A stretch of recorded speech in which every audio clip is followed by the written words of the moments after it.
प्यारे बच्चों, आज हम करेंगे क्लास 10 चैप्टर नंबर फर्स्ट भूगोल संसाधन एवं विकास। तो सबसे पहले है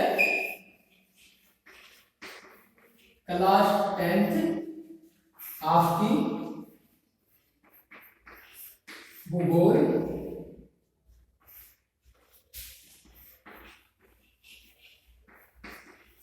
चैप्टर फर्स्ट संसाधन एवं विकास। इसके अंदर ये आपका जो पार्ट है, ये पार्ट सेकंड। अभी जो पार्ट फर्स्ट था उसमें लगभग ये 6 आपके संसाधन के जो प्रकार हो चुके हैं। उसके बाद आपका जो संसाधन है वो है, उसके बाद हम डिवाइड करेंगे। एक होता है धात्विक और दूसरा होता है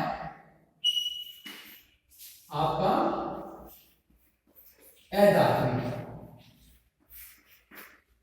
धात्विक और अधात्विक। जो धात्विक होता है उसके अंदर धातु का अंश पाया जाता है, और जो अधात्विक होता है उसके अंदर धातु का अंश नहीं पाया जाता है। अब सबसे पहले देंगे हमें धात्विक कि जो धात्विक है वे कौन से होते हैं। धात्विक के अंदर, इसके अंदर हम करेंगे वे संसाधन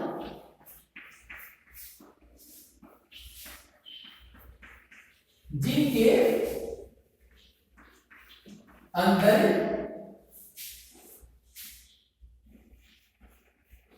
धातु का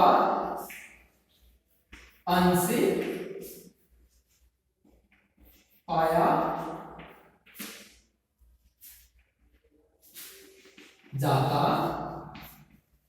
हो, उसे क्या कहेंगे हमें, धात्विक। अब जैसे इसके अंदर हम एग्जांपल के भी हम दे सकते हैं, जैसे कि लोहा, सोना और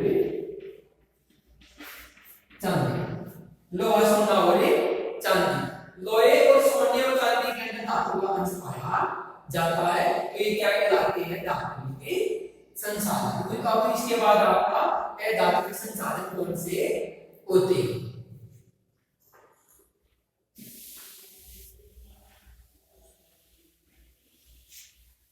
अधात्विक संसाधन कौन से होते हैं। अब आपका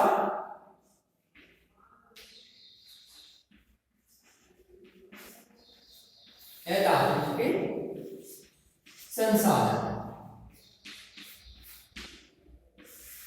अधात्विक संसाधन वे होते हैं जिनके अंदर धातु का अंश नहीं पाया जाता, तो उसे हमें अधात्विक संसाधन कहते हैं। तो इसके अंदर हम लिखेंगे वे संसाधन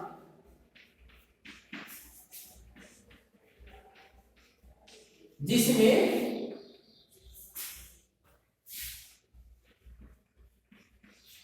धातु का अंश नहीं पाया जाता, उसे हमें अधात्विक संसाधन कहते हैं। तो इसके लिए उदाहरण के लिए हम दे सकते हैं, जैसे कि लकड़ी, कोयला। इनके अंदर धातु का कोई भी अंश नहीं पाया जाता। उसके बाद है आपका दो अलोह। दो और अलोह जो संसाधन है वे कौन से होते हैं।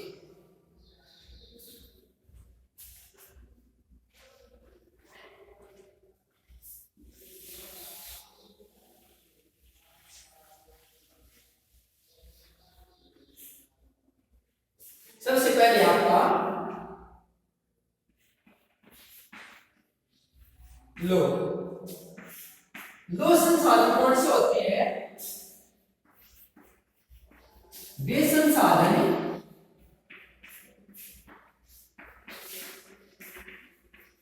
जिसमें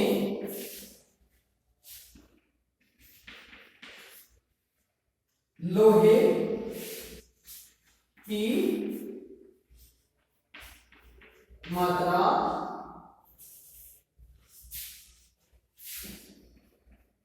पाई जाती हो उसे क्या कहेंगे हमें? लोह खनिज या लोह संसाधन। इसके अंदर एग्जाम्पल के हम दे सकते हैं लोह। केवल लोहा एक ऐसा संसाधन है जिसके अंदर लोहांश पाया जाता है। अब है आपके अणु। अणु संसाधन कौन से होते हैं? अणु संसाधन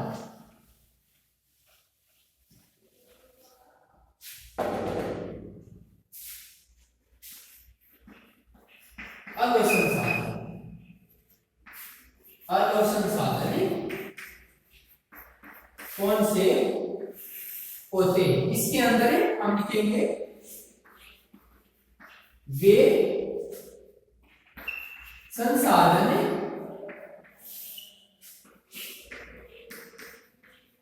जिसमें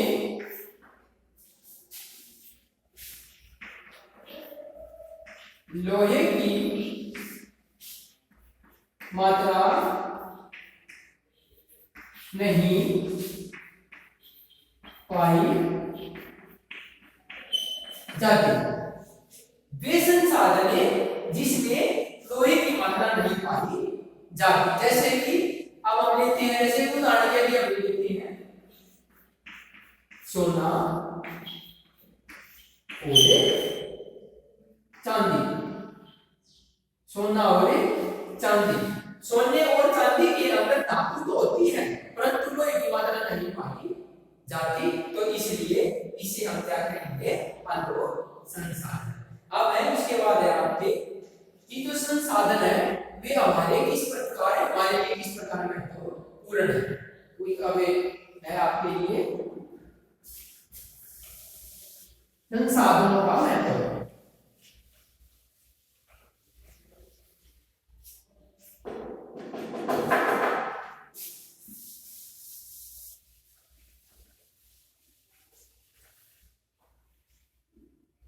अब यहां पर आपके सामने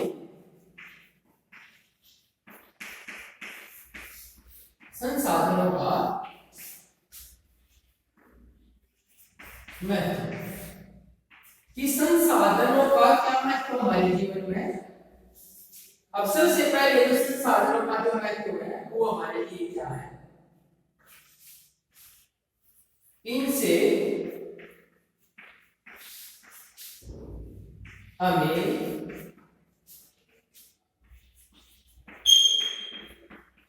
खनिज पदार्थ मिलते हैं। सबसे पहले क्या मैं कहूँ इसका? इनसे हमें खनिज पदार्थ मिलते हैं। इनसे हम खनिज पदार्थ प्राप्त कर सकते हैं। जैसे लोहा है, सोना है, चांदी है, कोयला है। इस प्रकार के जो खनिज है कैसे भी हमें संसाधनों से प्राप्त होते हैं। वे एक संसाधन है, वे खानों से प्राप्त होते हैं। तो सबसे ज्यादा महत्व खनिज। उसके बाद इसका जो सेकंड महत्व है, इससे देश की आर्थिक स्थिति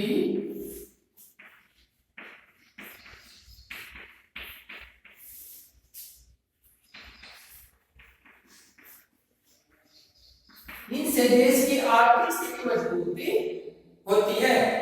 अगर ये संसाधन होंगे तो देश के अंदर आर्थिक मजबूती आएगी, अन्यथा जिस देश के अंदर संसाधन नहीं है वहां पर भी वो देश विकसित नहीं हो सकता। तो केवल वही देश विकसित होते हैं जहां पर ज्यादा से ज्यादा संसाधन पाए जाते हैं। उसके बाद थर्ड है इनसे प्रति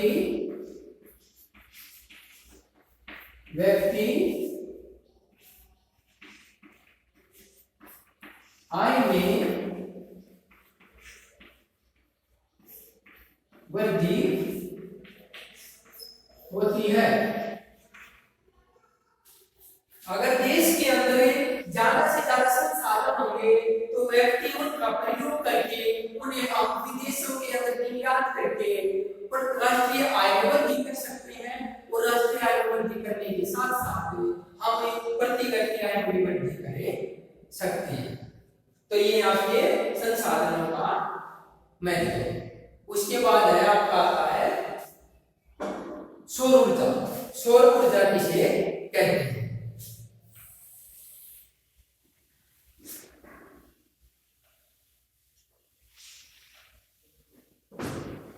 उसके बाद है सौर ऊर्जा। सौर ऊर्जा किसे कहते हैं? सौर ऊर्जा किसे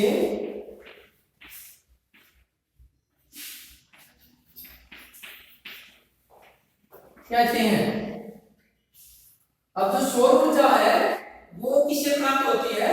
सूर्य से। सूर्य से प्राप्त होने वाली ऊर्जा को सौर ऊर्जा कहते हैं।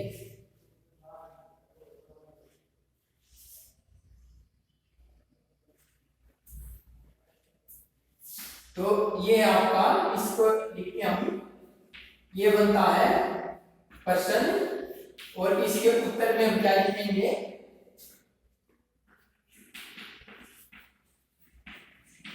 जो ऊर्जा हमें सूर्य से प्राप्त होती हो उसे हम क्या कहेंगे? सौर ऊर्जा। सौर ऊर्जा से हमें जैसे बिजली बना सकते हैं, सोलर पैनल लगाए जाते हैं, सोलर पैनलों के माध्यम से हमें सूर्य की किरणों से बिजली हमें प्राप्त हो सकती है। तो सौर ऊर्जा एक ऐसा संसाधन है जिससे कोई प्रदूषण नहीं होता और न इसमें कोई ज्यादा खर्चा आता है, क्योंकि ये रोजाना हमें प्राप्त होती है। तो इसलिए सौर ऊर्जा एक सस्ता और सुगम साधन है। उसके बाद है आपका पवन ऊर्जा किसे कहते हैं? अब है आपका उसके बाद है पवन ऊर्जा किसे कहते हैं? पवन ऊर्जा। पवन ऊर्जा के अंदर एक पवन ऊर्जा हमें किससे प्राप्त होती है? पवन से। जो समुद्र के किनारे जो खाली जगह होती है जहां पर बहुत तेज गति से वायु चलती है, जहां पर वायु के बीच में कोई रुकावट नहीं आती, तो वहां पर पवन ऊर्जा के लिए पवन चक्कियां लगाई जाती हैं और वो पवन चक्कियां जब चलती हैं तो उनसे हमें बिजली बनाती है और वे बिजली प्राप्त होती है। तो यहाँ पर हम लिखेंगे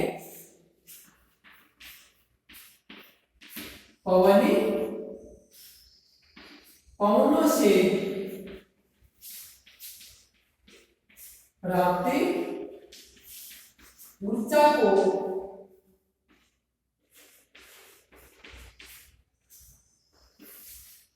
पवन ऊर्जा कहते हैं। इसके लिए पवन चक्कियां लगाई जाती हैं, तब जाके बिजली बनाती है, तो इसे पवन ऊर्जा कहते हैं। भारत के अंदर जो पवन ऊर्जा है अभी वो इतनी विकसित नहीं हुई है जितनी की जलीय ऊर्जा। तो अब हम इसके बाद करते हैं जलीय ऊर्जा किसे कहते हैं?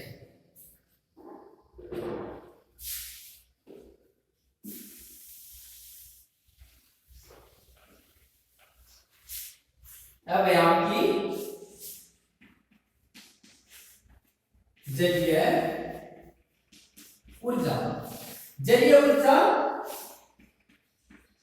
जल से प्राप्त ऊर्जा को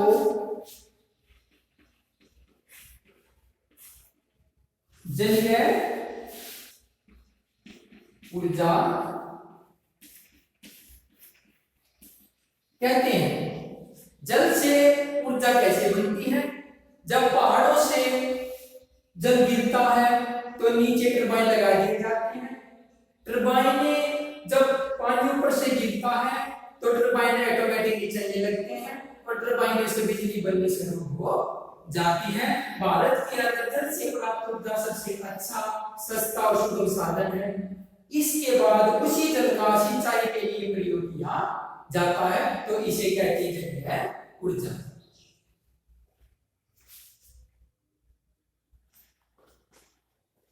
ये था आपका लेसन नंबर 5 भूगोल। लेसन नंबर 2 नेक्स्ट वीडियो में करेंगे।